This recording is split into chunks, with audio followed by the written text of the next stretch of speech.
Senhor nosso Deus, nós suplicamos nesta hora para que Tu mesmo possa estar completando no que faltar daquilo que vamos tratar agora para atingir corações. Esclarecer, Senhor, acerca deste assunto tão importante que é na vida espiritual de alguém que almeja verdadeiramente a servir a Deus e para um benefício eterno que é a salvação. Nós assim te suplicamos no nome do Senhor Jesus. Amém. Louvar o Senhor com um louvor para iniciarmos este assunto tão importante que Jesus veio trazer para toda a humanidade, que aceitar o projeto de vida eterna. O Filho de Deus desceu da sua glória, derramou sangue puro lá na cruz no Calvário para nos dar vitória.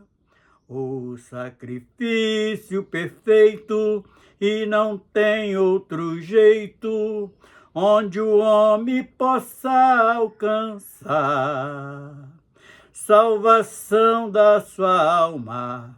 Não adianta se no Cordeiro não acreditar. O Filho de Deus virá nos buscar, descendo nas nuvens com seus olhos benditos, ele vai enxergar se seus pecados o sangue conseguiu apagar. Então tu vais estar perdoado e com os anjos você vai cantar o hino da vitória lá na glória onde o Senhor está. O hino da vitória lá na glória onde o Senhor está.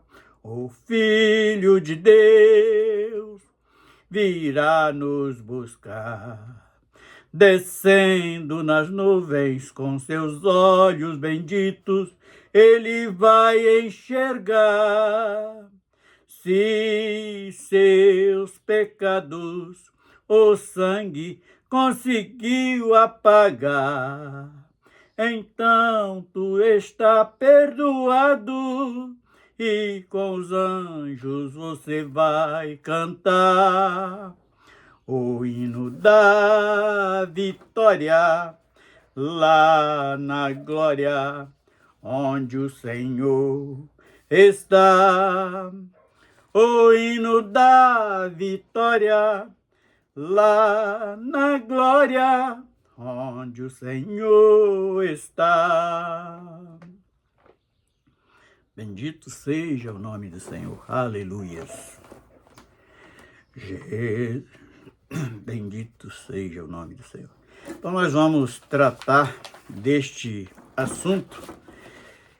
Acredito eu que é o principal objetivo de Jesus quando veio aqui neste mundo, foi para realizar esta obra redentora para com o ser humano, para com a minha vida, para com a vida de todos aqueles que acreditaram que assim apanhou como uma herança esta salvação que Jesus veio trazer lá das mansões celestiais para nossas vidas. Como o ser humano entende a salvação? Ou compreende? Como ele compreende isso? Como ele consegue entender? Como ele pode alcançar este maior objetivo que Deus trouxe para as nossas vidas. Nós vamos discorrer alguns versículos da palavra de Deus e vamos entender, porque é um assunto bem amplo dentro das Escrituras, que não dá para falar tudo em uma só vez, porque se nós for falar de texto por texto que Jesus, onde está escrito este projeto de salvação pelos profetas, pelos os nossos irmãos lá do passado, nós vamos levar dias para poder tratar de todo o item que refere à salvação. Agora vamos entender o que é salvação. Nós sabemos que ela atinge alguns campos da vida do homem, do estar do homem, do andar do homem, em várias e várias situações. Nós temos, segundo Samuel, capítulo 23, versículo 5, que diz o seguinte: ainda que a minha casa não seja tal para com Deus, contudo estabeleceu comigo um concerto eterno, que em tudo será bem ordenado e guardado, pois toda a minha salvação e todo o meu prazer está nele, apesar de que ainda não o faz brotar. Quem falou isto? Davi. O rei Davi, um homem que fez muitas coisas que agradou a Deus, também fez coisas que não agradou a Deus, e, portanto, ele sofreu algumas consequências na sua caminhada, no seu estar, naquilo que... E ele chega a um ponto que ele reconhece que a sua salvação e todo o seu prazer está nele. Em quem? No Deus Todo-Poderoso, no Criador dos céus e da terra. E apesar de que ainda não o faz brotar, porque ele ainda estava num processo de transição, num processo de alcançar a plenitude da salvação, e Davi, ele reconhece isto na sua própria vida. Em consequência de um dos pecados, ou de vários pecados que cometeu, ele sofreu afrontas de povos estranhos, da família e de tanta gente. Agora vamos para a 1 Crônica 16, 23, que diz assim: cantai ao Senhor em toda a terra, anunciai de dia em dia a sua salvação. Então, com todo o defeito, com toda a consequência que ele estava passando, ele conseguiu, através do Espírito Santo, que apesar de ser lá no tempo da lei, mas o Espírito Santo já agia naquele tempo. E ele ali estava falando de algo que acerca do próprio Senhor Jesus, que toda a terra passaria a conhecer essa salvação pelos atos do Senhor Jesus, por tudo que ele fez. Agora, para entendermos um pouquinho mais, além da salvação, qual salvação que o homem alcança? E qual salvação que o homem deseja? A maior salvação que o homem pode alcançar é a salvação da sua alma. Mas tem muitos que não buscam esta salvação. Tem muitos que eles querem apenas uma salvação momentânea. Está vivendo um período difícil na vida, ou abatido por uma enfermidade, ou abatido por um pique financeiro. Ele quer salvação daquele momento, daquela situação. O próprio Davi, que nós iniciamos falando, ele teve vários tipos de salvação, porque muitos intentavam tirar sua vida e sempre Deus dava uma saída e salvava daquela situação. E agora trazendo para os nossos dias, para o nosso viver, se nós começarmos a analisar quantas vezes nós fomos salvos de várias situações, nós não vamos conseguir enumerar quantas vezes o Senhor nos livrou da mão de malfeitores, ameaças de morte e tantas outras coisas, assim como Davi foi ameaçado por algumas vezes. E então nós também, na nossa vida, na nossa caminhada, durante o nosso estar nesse processo de redenção, nesse processo de aprendizado, nesta vivência que nós temos aqui no mundo por algum tempo, nós precisamos aproveitar este período de vida transitória para alcançar a única salvação que a nossa alma possa desejar, é a salvação para ingressarmos outra vez na vida eterna. Segunda Crônica 20, versículo 17, diz o seguinte: nesta batalha não terei de pelejar.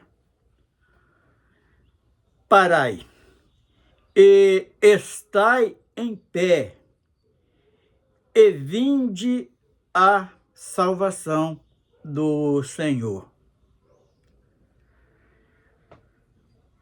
Para convosco, ó Judá, e Jerusalém, não temais, nem vos assusteis, amanhã sai-lhes ao encontro, porque o Senhor será convosco. Então, Davi, quando todas as vezes que ia sair para uma batalha, ele chamava ali o profeta e perguntar qual seria a situação daquela batalha que ele iria travar. E o Senhor sempre respondia a pergunta daquele servo, daquele homem tão errado algumas vezes, mas de um coração voltado para a obra que Deus realizara. Então, é exatamente esta passagem que nós falamos a respeito no versículo anterior, que nós somos salvos de várias situações. E ali, não só com Davi, mas com vários outros servos, que o Senhor chama para batalhar contra uma nação que estava oprimindo o seu povo. E o Senhor, Gideão mesmo foi um, que convocou o povo de Israel, mas o povo de Israel naquele tempo estava vivendo uma covardia sem limite. E ele ali convocou uma certa quantidade, o Senhor chega para Gideão e fala: olha, né, tem muita gente, não precisa disso tudo. E mandou fazer um teste ali, descendo ao ribeiro, que bebesse água de uma maneira, seria separado de um lado e separado do outro. Aquele que lambesse a água seria separado, como o cachorro seria separado de um lado. Aquele que enfiasse a mão na água e levasse a boca era colocado de outro lado. E assim foi feito. E os escolhidos para esta batalha foi apenas 300 homens. E o exército adversário era numeroso, muito bem armado, uma população muito grande de guerreiros. E o Senhor venceu aquela batalha para Gideão sem ser preciso dele batalhar, dele sair. Nessa mesma situação, fica em pé e observa o que Deus é capaz de fazer para os seus escolhidos. Agora vamos para Salmos 3, versículo 2, que diz assim: muitos dizem de minha alma, não há salvação para ele em Deus. Então, o que significa isto? É o homem que não aceita na sua vida e acha que o seu semelhante não merece que Deus socorra a sua vida. É aquele que deseja mal para a sua vida. Aquele ali já está condenado. Não sabe ele que a vida daquele pequenino, daquele humilde servo, está guardado pelo exército do nosso Deus, pelos anjos. Deus dá ordem aos seus anjos a respeito daquele servo que, ao ver do homem, é tão insignificante. Mas este versículo ele vem trazer à nossa mente este agir de Deus. Pode estar milhares contra nossas vidas, basta um estar a favor, que é o Deus Criador dos céus e da terra, que nós vamos ser salvos daquela situação, daquela afronta, daquela enfermidade, de tudo. Nós temos confiar em Deus e nos colocar nossa vida aos cuidados dele, porque ele cuida e sabe cuidar muito bem. Salmos 25, verso 5, diz assim: guia-me na tua vereda. O que é vereda? Vereda vem a ser o caminho. Vereda fala de caminho. Qual o caminho que nós estamos andando? Nós estamos escolhendo. É o caminho largo ou o caminho estreito? E a Bíblia, a Escritura Sagrada, ela nos recomenda o caminho certo que nós devemos andar. Ensina-me, pois tu és o Deus da minha salvação. Então, sem ele, nós não vamos conseguir alcançar a principal salvação, que é a salvação da condenação eterna. E teve alguém que veio trazer essa salvação para nós sem nos cobrar nada. Foi o próprio Filho de Deus que desceu lá da sua glória, se fez carne, habitou entre nós, não pecou, nos dando testemunho que o homem tem capacidade sim de fugir do pecado, porque ele foi tentado várias vezes e não cedeu. E nós devemos copiar, ser imitador de Cristo, de Jesus, nesta curta caminhada que nós estamos aqui. Então, a salvação. Por ti eu estou esperando todo dia. Então, vamos até repetir. Guia-me na tua vereda, ensina-me, pois tu és o Deus da minha salvação. Por ti eu estou esperando todo dia. E a nossa posição que nós temos que ter é exatamente esta, é esperar a volta de Jesus, porque este mundo não está oferecendo nada que nos agrada. Pode até oferecer boas coisas para a carne, mas para o nosso espírito, para a nossa alma,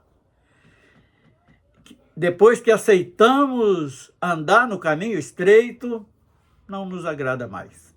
Nós não sentimos prazer nas ofertas que o mundo faz para nossas vidas. E nós só temos que confiar que Ele é o Deus da nossa salvação.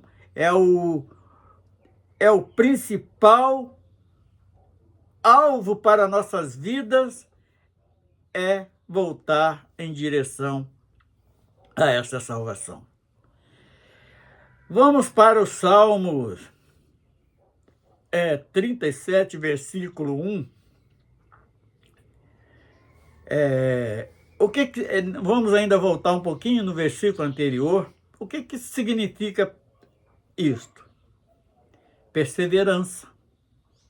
Foi a perseverança de Davi e também deve ser copiado por nós. Nós devemos ser perseverantes. Mas está demorando tanto tempo que falam na volta de Jesus.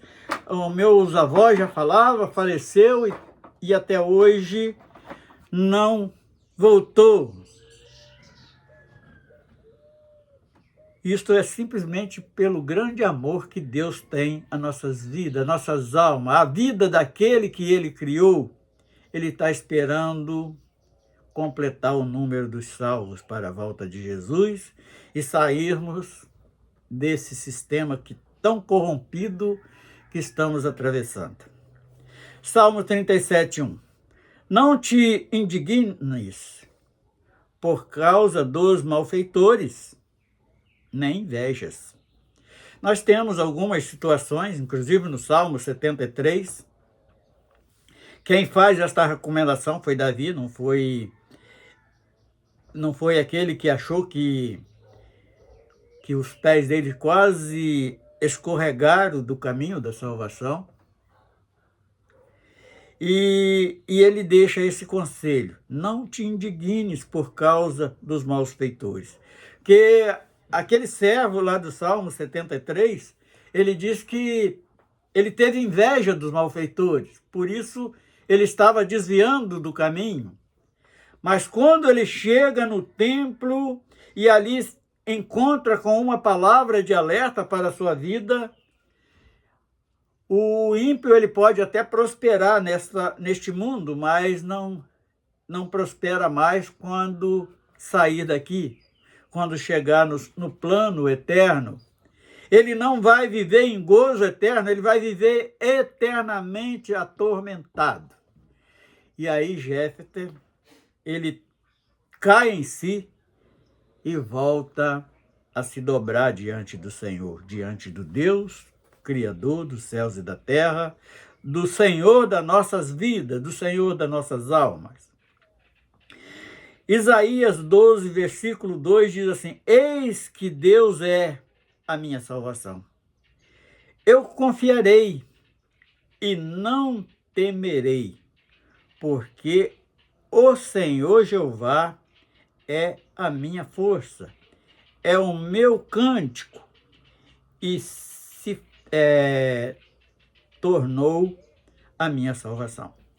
Então, o próprio Isaías, o profeta que falou para tanta gente, ele deixa esse aviso no capítulo 12, versículo 2, que eis que Deus é a minha salvação. Ele repete 2 vezes no mesmo versículo a palavra salvação.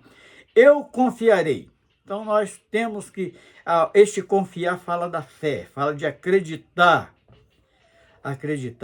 que Ele também vai nos dar força para não temermos, porque o Senhor Jeová é a minha força. Ele está sempre nos fortalecendo. Ele teve o grande cuidado de enviar o Espírito Santo para estar nos assessorando, para estar nos alertando, abrindo nossos olhos, trazendo mensagem que possa estar plantada em nossos corações. E fala também que só Ele é o único digno de louvor, de cântico. O cântico que ele fala de louvor é a alegria de estar servindo ao nosso Deus.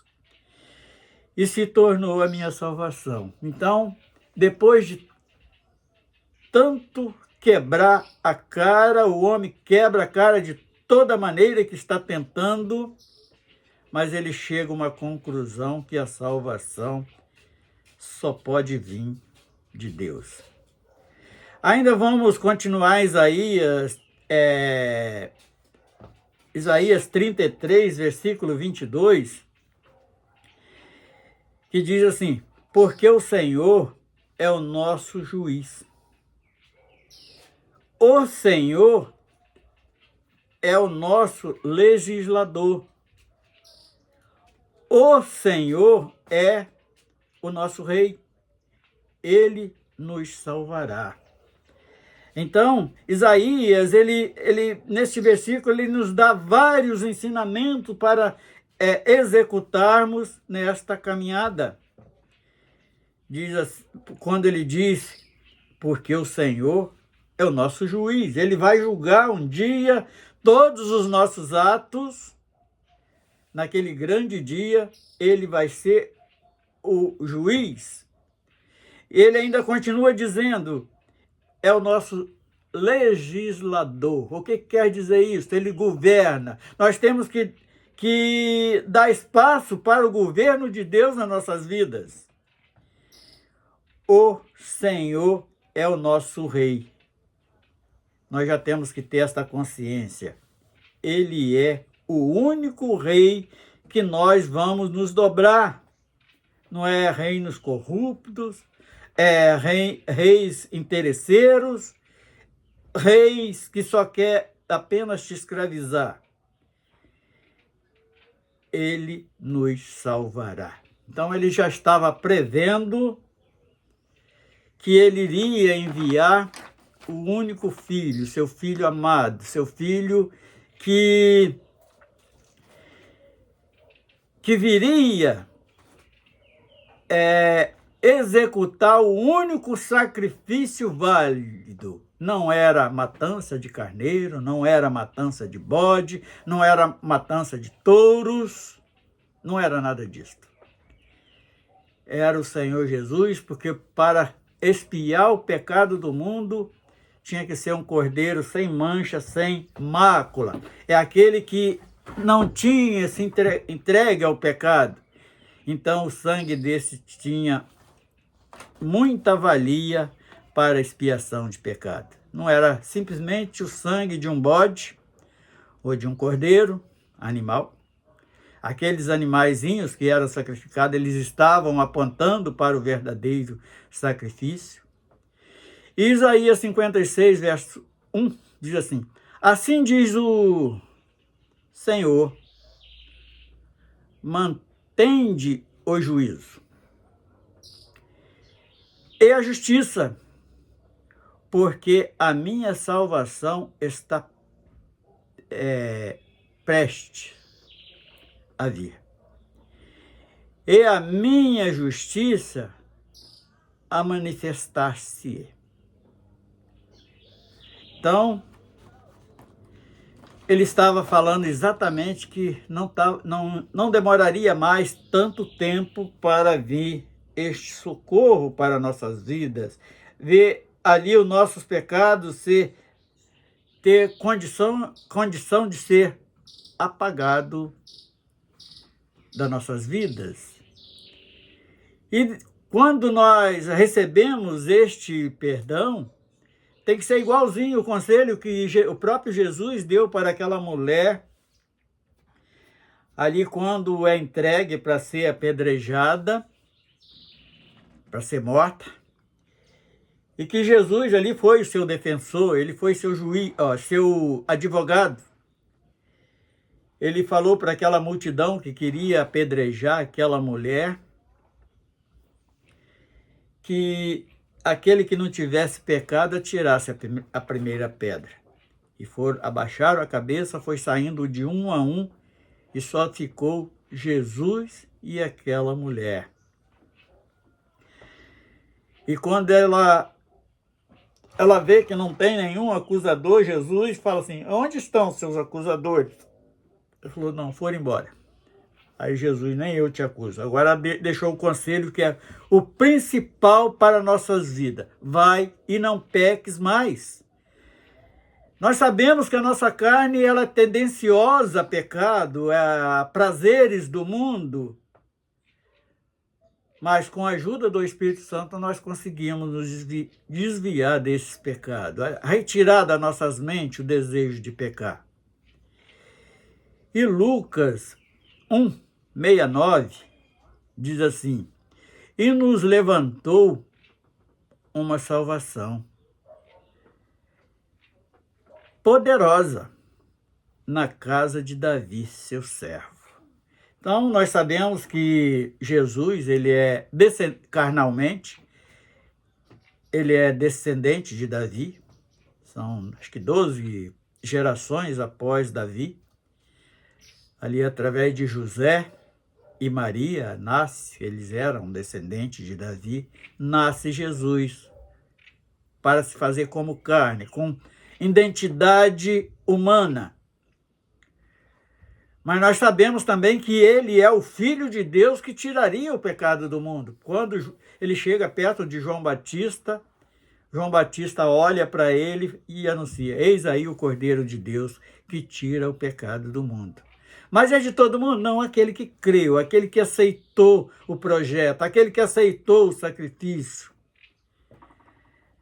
E hoje nós alcançamos esta grande bênção, esta grande dádiva que é a salvação.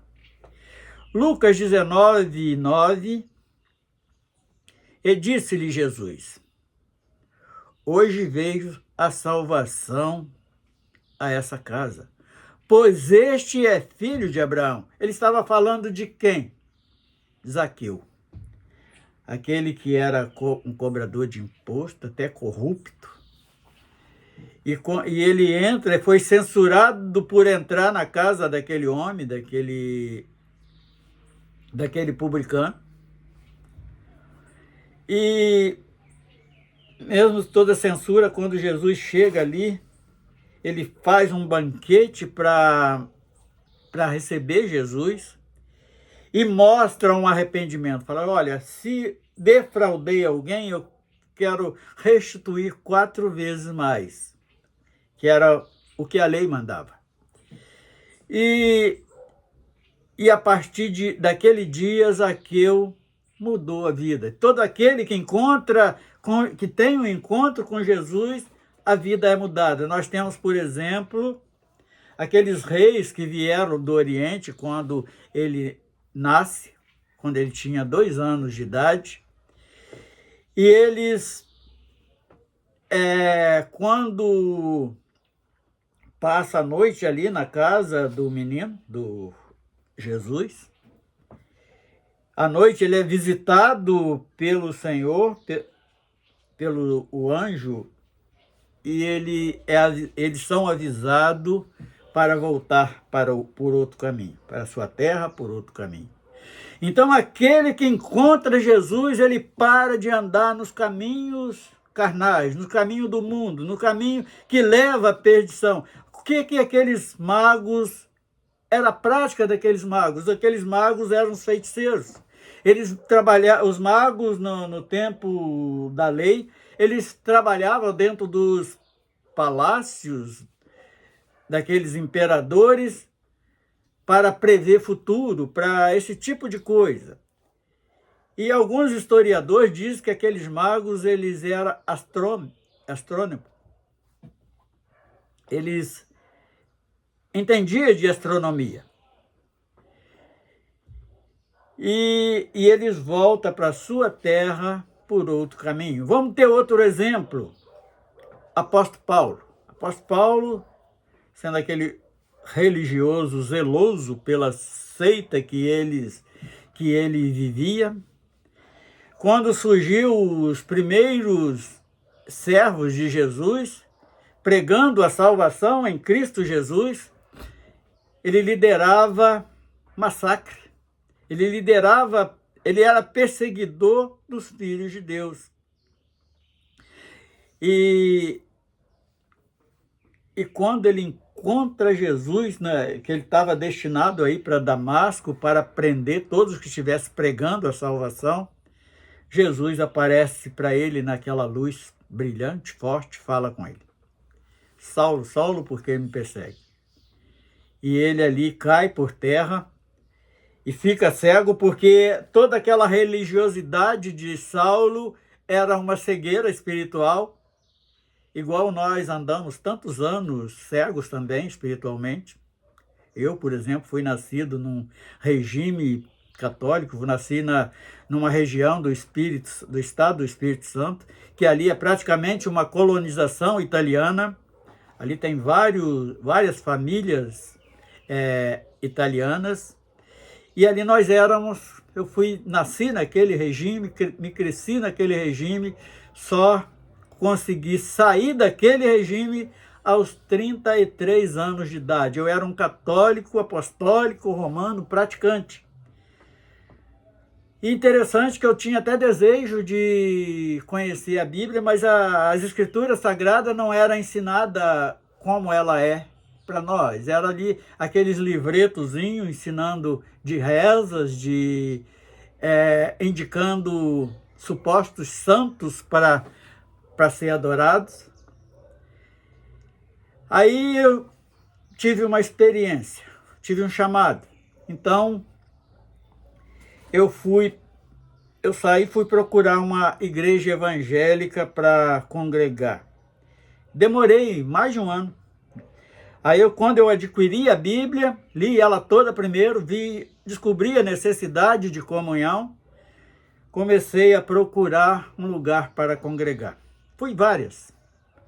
Chegava ali, eu só ia para observar mesmo como era aquilo. Será que estava dentro daquilo que eu tinha conseguido entender dentro das Escrituras Sagradas? Até que eu encontrei uma que estava mais ou menos dentro. Aí eu passei a congregar ali, congreguei vários anos, até que o Senhor me manda sair dali.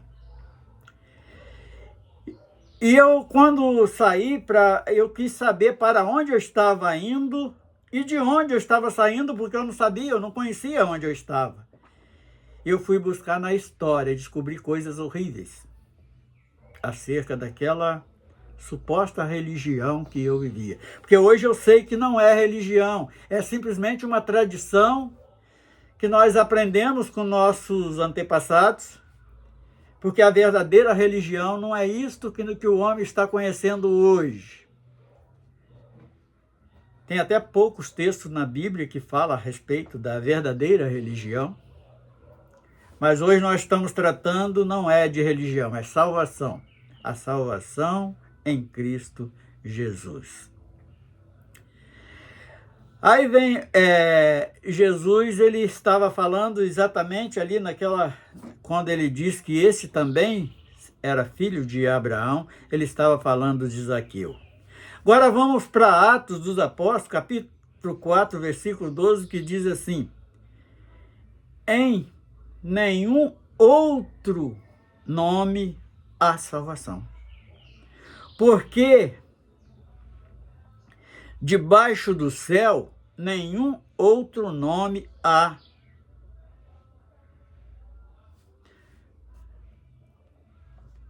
Debaixo do céu nenhum outro nome há, porque dado entre os homens, pelo que devemos ser salvos.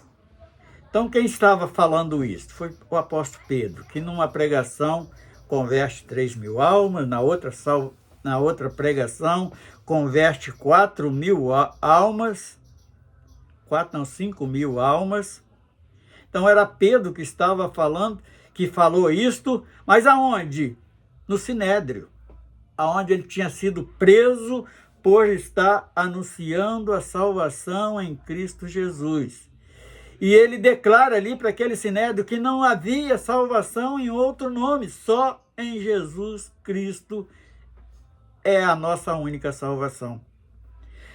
Agora vamos para Atos 13, versículo 47, que diz assim: porque o Senhor assim nolo mudou. Eu te pus para luz dos gentios, para que seja salvo até aos confins da terra. Então, ali é o Senhor dando orientação àquele homem que caiu lá no caminho de Damasco, com as vistas cheias de escama. Ele estava falando a respeito de Paulo, o que ele deveria fazer. Aqueles apóstolos que muito apegados ao seu povo, apesar de alguns ter pregado para gentios, como o próprio apóstolo Pedro foi enviado à casa de Cornélio, que não era judeu, era um italiano, e ele, ali, por revelação do próprio Senhor, ele é levado ali até aquela família gentílica, porque não era outra gente, não era judeu. Mas Paulo, ele teve a incumbência de fazer exatamente isto, em pregar, em levar a salvação em Cristo Jesus para os gentios. E através disto, este evangelho salvador, este evangelho que leva a nossa alma ao encontro de Deus outra vez, nós recebemos salvação das nossas almas através da palavra de Deus. Agora, Romanos 1,16, porque eu não me envergonho do evangelho de Cristo, pois é o poder de Deus por salvação de todo aquele que crê. Então, Paulo ali falando para os romanos, ele falou, olha, essa salvação deixou de ser apenas para os judeus, agora também chegou àqueles que achavam que não tinha direito. Então, e o que tem que fazer? Tem que crer. Crer no sacrifício, crer na promessa, crer que vai haver um arrebatamento. E ele estava levando esta palavra a gregos, também outro povo gentil. E alguns judeus também. Primeiro, ele ainda declarou, olha, essa salvação veio primeiro para os judeus. Mas, falando agora, traduzindo nas nossas palavras, mas os judeus rejeitaram. Então, teve esta chance de também chegar até aqui ao povo grego, e vai chegar em todos os confins da terra, porque esta é a ordenança de Deus. Então, Paulo, ele esclarece isto. E ainda Romanos 11:11, digo, pois, porventura tropeçaram para que caísse? E ele fala, de modo algum, de modo nenhum. Pela sua queda veio a salvação aos gentios, para os incitar em emulação. O que é emulação? Ela traz alguns entendimentos. Fala de excesso de zelo, fala de inveja e ciúme, entre outras coisas, que a palavra emulação, ela... Então, eles ficariam ali, olha, não, Jesus, a salvação não é só para nós, não, é para todos. Paulo, ele estava esclarecendo isto. Ainda em Romanos 13, verso 11, diz assim, e isso digo, conhecendo o tempo, que é já a hora de despertarmos do sono, porque a nossa salvação está agora mais perto de nós do que quando aceitamos a fé. Tem vários ensinamentos isso, mas como hoje nós estamos tratando da salvação, em cima deste versículo tem vários ensinamentos, mas hoje nós vamos deter apenas nisso. Então ele revela que aceitamos Jesus pela fé, porque nós não vimos Jesus como os apóstolos, aqueles que andaram com Jesus, viram ali a sua ação no meio do povo, curando enfermidade, inclusive a lepra, que era um mal que a pessoa era até expulso da sociedade, ele só em ordenar que aquela vida fosse limpa, ele era curado na hora. Mas o objetivo principal é salvação da nossa alma. Porque o homem lá em Adão, ele perdeu esse direito de estar diante de Deus, e hoje nós temos, através de Jesus Cristo, voltarmos de novo à presença do nosso Criador. Vamos tentar cantar mais um louvor para encerrarmos esta palestra, que diz assim: Jesus desceu lá do céu, rasgou-se o véu para nos dar o perdão. Jesus desceu lá do céu, rasgou-se o véu, deu-me consolação. Jesus desceu lá do céu, rasgou-se o véu, tirou-me a ilusão deste mundo perverso que, ao contrário de Deus, só oferece escravidão. Deste mundo perverso que, ao contrário de Deus, só oferece escravidão. Jesus desceu lá do céu, rasgou-se o véu da separação. Jesus desceu lá do céu, rasgou-se o véu e nos trouxe comunhão. Jesus desceu lá do céu, rasgou-se o véu, estendeu-me a tua mão e me fez herdeiro de Deus, porque também eu sou descendente de Abraão.